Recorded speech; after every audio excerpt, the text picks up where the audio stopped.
Je le disais justement au titre, les déplacés de sites de Ro en territoire de Djougou plaident pour un renforcement en effectif de casques bleus de la MONUSCO pour sécuriser davantage ce site qui demeure sous menace d'attaque de la part de miliciens de la Codeco.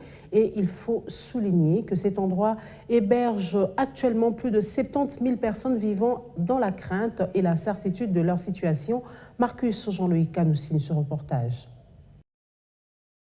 Au moins 70 000 personnes déplacées sont hébergées dans ces sites, en majorité des femmes et des enfants. Ces populations victimes d'activisme et des groupes armés Codeco sont venues dans les différents villages environnants de ces sites.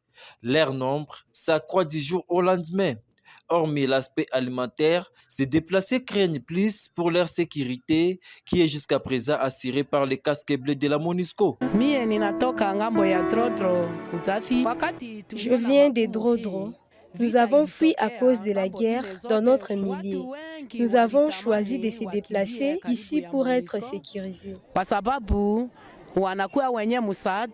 Jusque-là, la situation demeure sous contrôle des casques bleus qui ont intensifié des patrouilles diurnes et nocturnes aux alentours du site pour anticiper des éventuelles attaques des miliciens de la Codeco, mais leur nombre laisse à désirer, estiment ces populations. MONUSCO biko natumika, lakini tunaona mbele kusema sécurité yabo. La MONUSCO fait un bon travail, mais avec notre nombre actuel qui s'accroît de plus en plus, nous plaidons si possible qu'on nous augmente le nombre de casques bleus. Les sites des déplacés sont désormais les cibles d'attaque de la milice Codeco, coopérative pour le développement du Congo. Après l'attaque des sites de Savo, celui des Ro, le plus vaste de la région, est le prochain sur la liste.